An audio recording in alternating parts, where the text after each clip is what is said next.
ठीक है, आपका शुक्रिया। रूस में भी रमजानुल मुबारक का आगाज हो गया है। कल 1 मार्च को रूस में पहला रोजा होगा। रूस में तकरीबन 7,000 से ज़्यादा मसाजिद हैं, जबकि 26 मिलियन से ज़्यादा मुसलमान हैं, जो कि रूस की कुल आबादी का तकरीबन 15% है। तफसील बताएंगे मॉस्को से हमारे नुमाइंदा शाहिद घुमन। जी बिल्कुल, रूस में रमज़ानुल मुबारक का आगाज़ हो गया है। कल 1 मार्च को रूस में पहला रोज़ा होगा। आज मसाजिद में नमाज तरावी का आगाज़ हो गया है।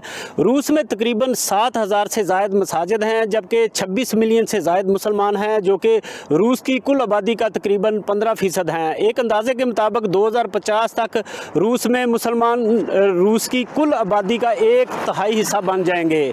रूस में इस्लाम दूसरा बड़ा मज़हब है। दारुल हुकूमत मॉस्को में 4 बड़ी मसाजिद हैं, जिनमें कैथेड्रल मस्जिद सबसे बड़ी मस्जिद है। रूस में पाकिस्तानियों समेत अज़रबैजान, ताजिकिस्तान, कज़ाकिस्तान, किर्गिस्तान, तुर्की समेत दीगर मुस्लिम ममालिक के मुसलमानों में इंतहाई जोशो खरोश पाया जा रहा है, जबकि रूस की मुस्लिम रियासत ततारस्तान, दागिस्तान और चेचनिया के मुसलमान भी रमज़ानुल मुबारक की बरकतें समेटने में पेश हैं। जी।